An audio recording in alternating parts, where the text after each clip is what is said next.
Hello and welcome to a brand new episode of Black, White, and Red All Over. I'm Victor Dandridge, the hardest working man in comics. Ryan Seymour, King of Comic Town, here in Columbus, Ohio. It is a new book week. Yes, it is. It's a hefty book week. Yes, yeah, it is. Thick. Yeah, we're both making choices. Yes, we are. There were a lot of, I definitely put a book back. Mhm. There were books I didn't even pick up.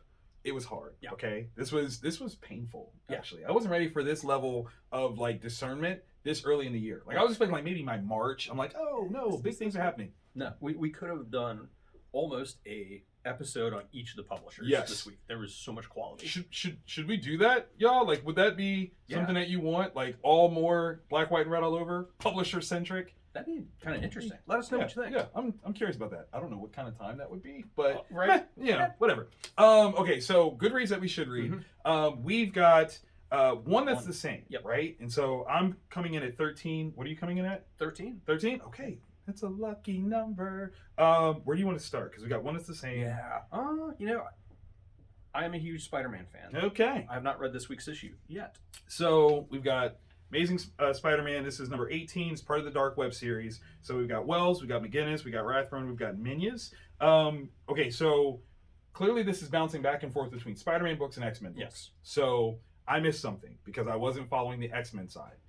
But with that, it seems as though from the X-Men side, Madeline Pryor is stepping out of the fight. Yeah. Her issue is no longer an issue. Yeah. So and she's a big component of that. Huge component of this. So with what she wants having been settled, it's kind of like now where it's a situation where Ben is kind of on his own. Yeah. And some things are going to happen with that in mind. So I don't want to spoil, but there you go. Yes. Very, very tricky with that scenario. Yeah. Ben's tough. He is. He's super tough. Yeah. But he's no Madeline. He's no Madeline. He's no Madeline Pryor. Not at all. All right. This is one that people may have been sleeping on. We've got DC Horror, Sergeant Rock versus the Army of the Dead. It is art is Eduardo Rizzo. Yeah. So it's gorgeous. You know it looks 100 bullets. Good. Yeah. You know it looks good.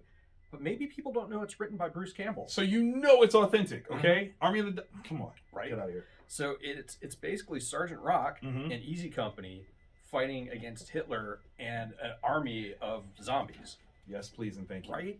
You can't go wrong. I need the rights to immediately have been given to Sam Raimi and just they're already filming this. It's handmade for it. Yeah. Come on, James Gunn. Do your job. Yeah. It's absolutely amazing. It's issue 5. It's going to be a 6 issue, so it's going to be over here. They're definitely going to trade paperback it. So if you haven't got it yet, now's your chance. Talk to your shop and get in for that trade paperback because oh my gosh, it's just absolutely amazing. Do it now. You need it. Okay, so my different one, Dead Seas number 2. Okay, so kooky adventures even more. I mean, okay, so we know the setup. If you do jail time in this world, you can get some time shaved off, little Suicide Squadish, if you work for sort of like paranormal containment stuff, right? So they take these, ecto ghosts because ecto is such a huge resource. Take them out to the high seas because moving water keeps the ghosts at bay. Also their reflections. Where we last left off, we've got a crop of new prisoners that are in a situation where a ghost gets free. It's not cool, and they got to figure out what to do about it. But we're also finding out there's a lot more mystery stuff unfolding. People aren't all on the up and up, and that's from tip to top. We're talking even billionaire daughters might not be doing what they said that they're doing. So interesting. Yeah, the mystery continues. Very cool. It's like a super real scary Scooby-Doo. Right. Very real and scary. What are the odds something like this is actually happening? Like ghosts are real, and there's some billionaire that's sending people. I don't want it. No. On an up note, so we got Creepshow, the final issue of the miniseries. Steve Orlando, which we're going to get to later. Yeah, we are. Another book. Mariana Ignazi, Clay McLeod Chapman, and Anawita Sichigara. All right, this is good. This is amazing. All right, so it's anthology style. Each issue has 2 stories in it, and it's Crypt Keeper type characters like these are the tales of woe, and Orlando's story is kind of like Portrait of Dorian Gray style. Oh, I like that. Except with social media. Wait, what? Yeah. Oh, that's deep. Yeah. This dude's been Dorian Graying himself, and the swap happens. Yeah. Very. Yeah. That's amazing. Make a mistake, use your cell phone, lose your social media. That's a problem. That's a problem. And then this one. Yeah. Oh my gosh. Okay. So this one is a debutante. down south. She turns 17, time for her coming out party. Of course. Introduced to polite society. And, oh my gosh, the creative team did an amazing job. Oh my God. Yeah. They do this amazing job. It's this body horror story. It's set in rich people. Oh God, it's so gorgeous.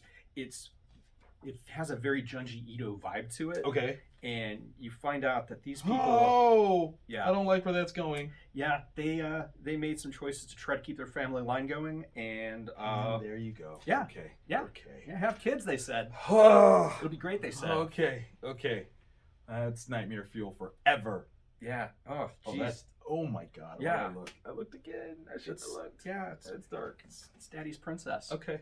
Okay. Yeah. Princess is wrong. Yeah. That's okay. Again with Steve Orlando, with Andy McDonald. This one's from AfterShock. Bulls of Beacon Hill. Okay, this one's interesting to me because number one, okay, so Steve Orlando is an openly gay writer, and big shout out to him for telling people look, gay people are here, okay? They exist. This is real. There is very open nudity. Yes. Right? Open male nudity in this one. So Dudity. I like it. So if you are I'll show myself out. No, that was pretty good. That's pretty good. If you are not ready for male dudes walking around with their business out, grow up and read this book. Yeah. The other thing about it though is I almost feel like with the tone, this being a comic limits it because this is a show. Yeah. This is immediately a show that I would watch because the context and buildup of it. I mean, we're talking Breaking Bad, we're talking Hill Street Blues. So many different aspects of it are freaking amazing. Yeah. Where I've never once thought that before. This shouldn't be a comic. Yeah. This should literally be a show. Yeah, because you got the multi-general aspect of it. Yeah. Right. So the basic plot is there's this kid grows up. He becomes a philanthropist. He's a super successful surgeon. He's trying to give back to his community. The only sticking point is that his father was in the mob. Yeah. Yeah. And a high-ranking member of the mob. High ranking. He's tried to disassociate from that alliance, allegiance, sensibility, whatever, but it only goes so far. And now he's hitting a point where there is no going back. Yeah. The other thing about it is this gentleman is openly gay. So that becomes its own little, very stereotypical story beat, right? So it's such a fascinating, character study, storytelling piece. This is going to be a hefty book to read. And again, big shout out to Steve for, telling such a good story. Any aspect of somebody well, it's a woke story. No, it's a good story. Yeah. It's a good story. So put that woke stuff to bed. Stop it. Yeah. If this were women walking around, you wouldn't complain. You wouldn't care. So hush. You'd probably buy 2 copies. You definitely would buy 2. One to read and so but this is one of the best first issues for something. Fantastic. It is 100% the way the beats fall in that last sequence. I'm hooked. I'm tuning in next week. I'm picking up a copy. Number 2. Yeah. I literally, for the first time ever, and I swear, I felt like this series is going to be limited in its capacity of outreach because it's in comics. And I never say that. I love comics. This is the first time I've read a book where I go, "Now this deserves to be something bigger, something more accessible than just this book." There's people that don't read comics. But if it's on AMC or Fox or HBO, jump all over it. Yeah. That's what this is. So I don't know. Steve, I'm sure you've got plans. I trust in you. I hope that this is in the makings for something else, big media, because already you see it. Yeah. Yeah, without question. Yeah. So great job on that one. That was good reads. Okay, for the must reads. Okay, we did the good reads you should read. The must reads. I think we're all the same. I think we are. Yes, that's beautiful. Okay, so start here. Yeah, I think that works. Yeah. I think that works. Okay, so from DC Comics, Dawn of DC, Superman Action Comics, 1051. Philip Kennedy Johnson, my guy. Sandoval, Raphael Sandoval, Herms. We're kicking off this new era of Superman. Yeah. And with the Dawn of DC stuff, we're really looking at this new context of what the House of L is supposed to represent. As you can see, it's everybody, okay? Everybody. So we get that with Batman. Yes. Batgirls. We got Robin. Right? This is literally everybody. I had to go back and go, okay, wait, who am I? Yeah. Who is who? So we've got Connor Kent, right? So original Superboy yeah. from the 90s, Connor, right? We've got Natasha Irons as Steel. We've got Supergirl. We've got John Kent. Oh crap! I just lost the Chinese Superman's name. What's his name? My brain went to Ken, but that's not right. It's No, it's not Ken. I'm not trusting myself now. That's fair. Two kids from War World. Yes, like, and then of course Kal-El himself. And we know that Kal-El has been upped in his power. So really what they're aiming for is like this totally different concept of what being super is all about. Yeah. Like, it's not about like, oh, we're going to divert the river, or we're going to stop an alien invasion. Like, we're going to do that, but no, we need to actively inspire. Yeah. What a hefty charge for the House of El. Like, imagine being Steel. Yeah. Yeah. And having Kal-El come at you and be like, hey, you're a scientist. We need you to help people with science. And then they built a building, a temple, to this goal of lifting all of humanity up. Oh my god! It's like Kosai on crack, right? Where you're not just looking backwards; you're going like, this is what the future is going to look like. And the family, like all those characters, like Batman, it's super dysfunctional. Like everybody's pitching in where they can, but there's always a little bit of like, what did Bruce do? This though, the family is together. It's huge. There's love, huge. There's trust. It's amazing. And so we have the Superman. He's super powerful, and they're trying to go this new direction. But we still have these glimpses of like him and Lois. Very much. That was it, man. Every kid that read that scene goes, "Oh, I know what that's like." I've been there. I've been there. Oops. 3 times. Oopsie. That was funny. That was literally one of my favorite parts. What I adore about this is, in this regard, it almost seems as though Superman has hit a level of power that is so great that he is not subtracting himself from the equation, but he's putting himself in a position where he's like, I have to be careful with how I interact with humanity. And I think that's part of the reason why Steel is who's leading the charge, because he's like, you're human. You're human. You're human. You have to be the one that steps up and goes, this is what we're doing. Yeah. And I will safeguard, I will protect, I will be your mascot, but it has to be you. And I love that they're basically positioning John Henry Irons as the antithesis to Lex Luthor. Yeah. Lex is not happy. Yeah, he's not happy. And he's got plans. And this book has 3 stories in it. Yes, it does. 3. Yes, it does. And they are fun and exciting on every level. So we only told you about one of them. Yeah. Read that. Which one? Jiminy Christmas. I am tempted to go this one first, and then the other and then one. wrap up with Yeah. So, okay. Who's on fire? Okay, I'll tell you who's on fire. Mark Millar's on fire. He is in a production like thunderstorm where he is producing. I think, have we had a month without him producing something in the last 3? No. So it's all done. Yeah. Which as a retailer I love, because it's, when I'm ordering a book, I'm not like, crap, when's number 2 gonna come out? Right. All of the stuff is done. They're telling all you. high-end artists on top of it. Yes. And it's amazeballs. I'm literally like, I'm trying to think, what was the last week that we didn't have a Miller book? Because I almost think like he's had a book every week. There was a weird gap because something shipped late. That's right. So, wow, what an output. And doubly wow on output, because Magic Order Volume 4, Number 1. Volume 3 just ended. Yeah. Okay? Like, just ended. Like 2 weeks ago. It's crazy. So the idea that he's out with number 4, he's putting all of you on notice. He is producing the most books this year. Okay, he's gonna have his name on more stuff than almost anybody. So step your game up, people. Okay, it's the Miller way. That's how we're doing it. I don't know, because the previous issue came out so recently. Yes. Well, they're on the cover. Yes, you can definitely see it. So, Madame Albany. She back. She back. And she is proclaiming loudly that it smells like bitch in here. Yeah. And somebody's getting slapped. Yeah. She's going to slap it out of the Magic Order one way or the other. She has gathered forces, right? Because clearly the community's in disarray. They just saw Regan get, told like, nah, you're done with magic because you were abusing it. Yeah. Followed the rules. Like that's what you got to do. Followed the rules. Cordelia followed the rules. She had to ban her brother from magic. Okay, we're not saying from the Magic Order. Yeah. She took magic from him. Yeah, he's a muggle.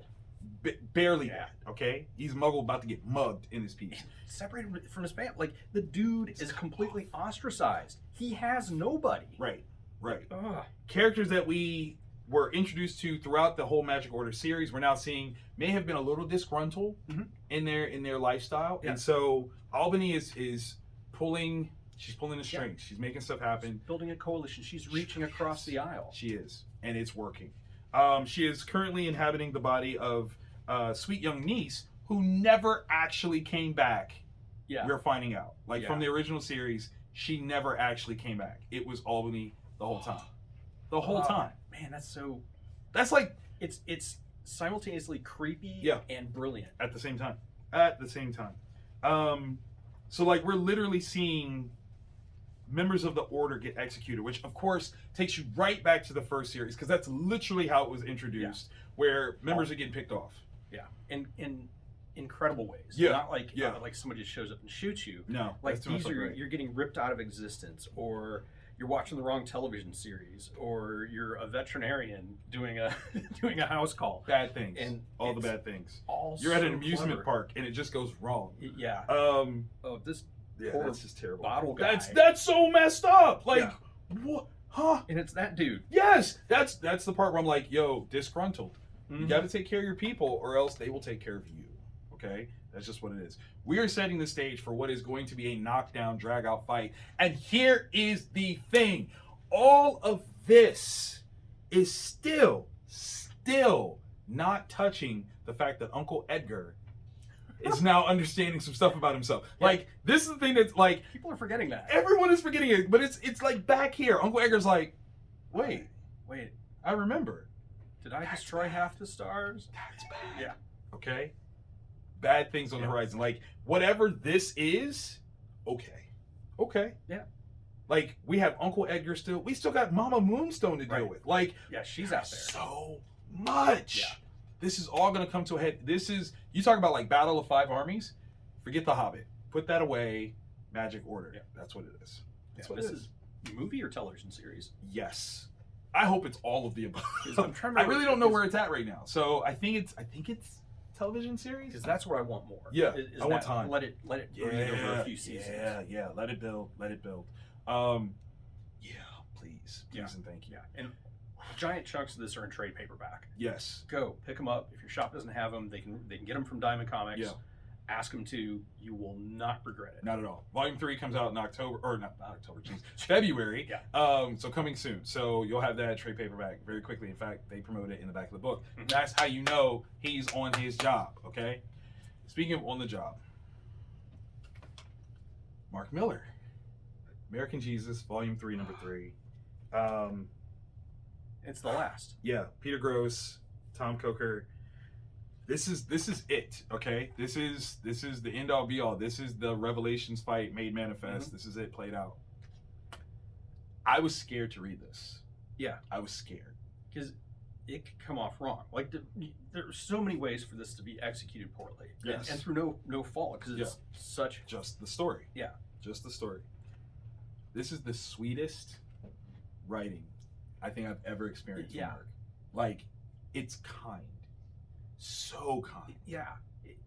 What I find fascinating is in a lot of his books, justice is brutal. Yes. People get their comeuppance. Yes, they do.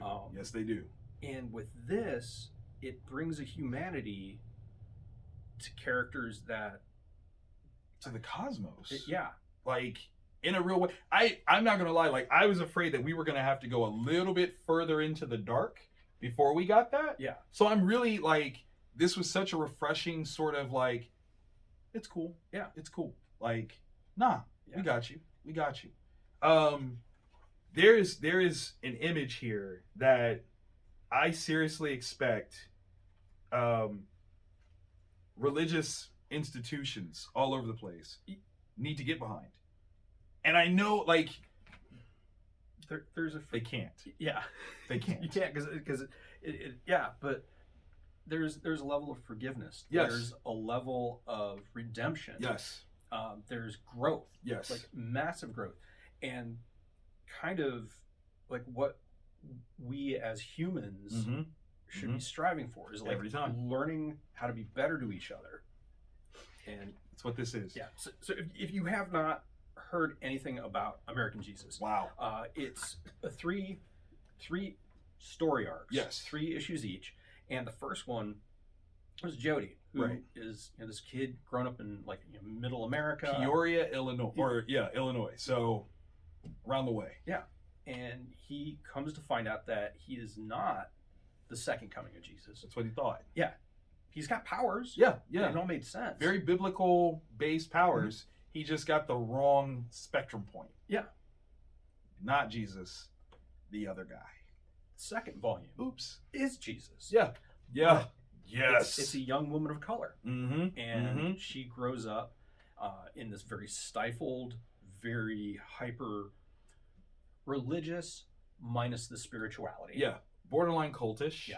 If not outright cultish. Mm-hmm. But again, she's the second coming, and what she sees in the world affects her perspective of how this needs to go down. Yeah. Whew, you see that thing all the time. Like, if Jesus came back now, would you recognize him? No. She points it out. Like, dead on. Like, yeah, no. You would know me if I came like that. So, no, the goal was to see you. Like, to really experience what you, how you got down. And I experienced it. Yeah. I experienced it. And that's where this story reaches a climax, is those two characters interacting with each other and through their own life experiences coming to a conclusion about the future of the universe. Yes. And it's brilliant. Yeah.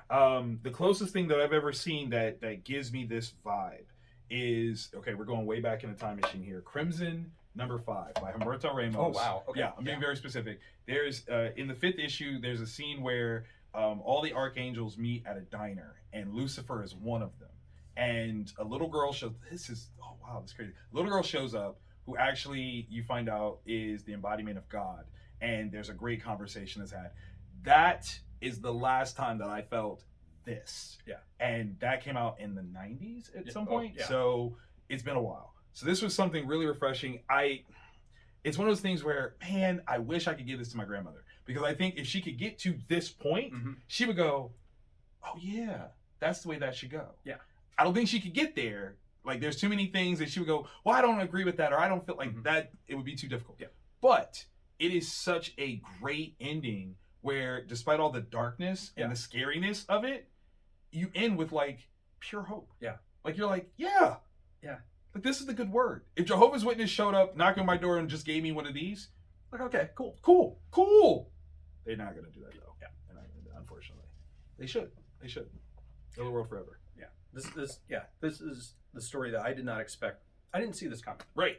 And it's so, like, you don't get heartwarming too often. Especially we were just talking about Nemesis and how dark that was, and then you come around with this and you go, oh, okay. And that's how you know he's talented, because he can come at every story with authenticity and originality. How about that? Dope.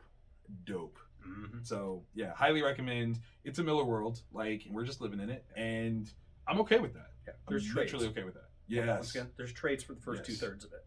And I do know that they're filming a version of this for Netflix, except it's in Spanish. Yeah. So it's called The Chosen, whatever that is, in Spanish. Because that was the name of the original series, redubbed American Jesus Volume 1. So definitely look for it. Check that out. This was a really good read. Like, for that to beat Magic Order, it had to be. It definitely had to be. So, man, good week, good reading. Yes. We read, we review, we recommend all of this, right? So take your dollars to your local comic shop, put them down, grab some books. You will love them. Like this episode, click that thumbs up, because we hope you did. Yeah. We hope you like what we do. Every week we do this. Yeah. So hit the subscribe button and click the bell. Yes. Set your notifications on your phone to let YouTube tell you. Mm-hmm. Watch us, enjoy us, share us on your social media. And then talk to us. Yeah. We're available. Either in the comments or hit us up. We've got our Twitters down here. We're always open to it. We're friendly. Most of the time. We're friendly. Yes.